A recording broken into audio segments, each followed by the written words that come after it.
অবশেষে নায়িকা শিরিন শিলাকে চুমু খাওয়া মাসুদ রানা গ্রেপ্তার।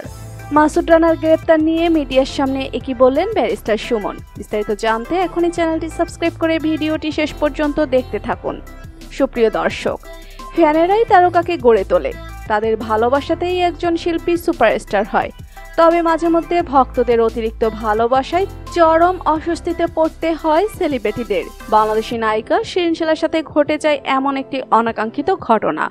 প্রকাশ্যেই শিরিন শিলাকে চুম্বন করে বসলো এক অনুরাগী। সেই মুহূর্তের ভিডিও ভাইরাল সোশ্যাল মিডিয়ায়।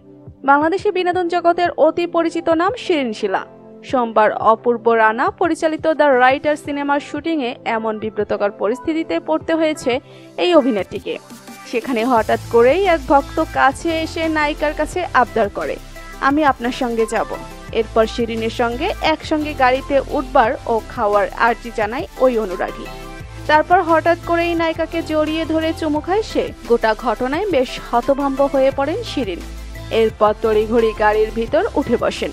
নিজেই এই ঘটনার ভিডিও ফেসবুকে পোস্ট করে শিরিন জানতে চান এ কেমন ভালোবাসা। পরদিন ভিডিও ভাইরাল হলে জানা যায় ছেলেটির আসল পরিচয়। পাগল ও অবুঝ মনে করা ছেলেটির বউ আছে শুনে শিরিন শিলা রীতিমতো অবাক বনে যায়। জানালেন সে একজন রিকশা চালক, তার নাম মাসুদ রানা, সম্প্রতি বিয়েও করেছেন। পরে মিডিয়ার সঙ্গে আলাপকালে ছেলেটিকে প্রতারক আখ্যা দেয় অভিনেত্রী শিরিন শিলা। বললেন সে বিবাহিত, 9 দিন আগে বিয়ে করেছে। সে আমাকে যা যা বলেছে সব মিথ্যা বলেছে। তারপর ছেলেটিকে ধরে আনা হয় শিরিন শিলার সামনে। সকলের সামনে পা ধরে ক্ষমা চায় ছেলেটি। তবে এখানেই থেমে থাকেনি অভিনেত্রী শিরিন শিলা। অভিযুক্ত মাসুদ রানার নামে শ্লীলতাহানির মামলা করেন, আর সেই মামলার জের ধরেই গতকাল রানা গ্রেপ্তার হয়। বর্তমানে রানা ডেমরা থানার হাজতে রয়েছে। রানার গ্রেপ্তারের খবর মুহূর্তে মিডিয়া পাড়ায় ছড়িয়ে যায়। খবরটি চোখে পড়ে ব্যারিস্টার সুমনের। ব্যারিস্টার সুমন বলেন, মানুষ মাত্রই ভুল হয়, মাসুদ রানাও ভুলের ঊর্ধ্বে নয়। আমি মাসুদ রানার সম্পর্কে যা জেনেছি, সে যদিও পাগল নয়, তবে সে একজন প্রতিবন্ধী। আর অভিনেত্রী শিরিন শিলার সঙ্গে এই অনাকাঙ্ক্ষিত ঘটনাটি ঘটেছে, তার জন্য দুঃখিত।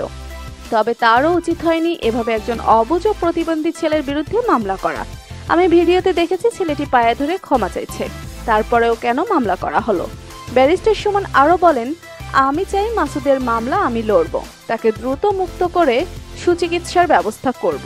সবাইকে তার পাশে দাঁড়ানোর জন্য আহ্বান জানাচ্ছি। আমি উচ্চ আদালতে আপিল করব তার দ্রুত মুক্তির জন্য। আমি আর্থিকভাবে যতটুকু সম্ভব রানাকে সহযোগিতা করতে চাই। তো প্রিয় দর্শক, ব্যারিস্টার সুমন কি পারবে মাসুদ রানাকে মুক্ত করতে? জানিয়ে দিন কমেন্ট করে। ভিডিওটি ভালো লাগলে লাইক ও শেয়ার করুন। আমাদের চ্যানেলে প্রথমবারের মতো হলে এখনই সাবস্ক্রাইব করুন। ধন্যবাদ।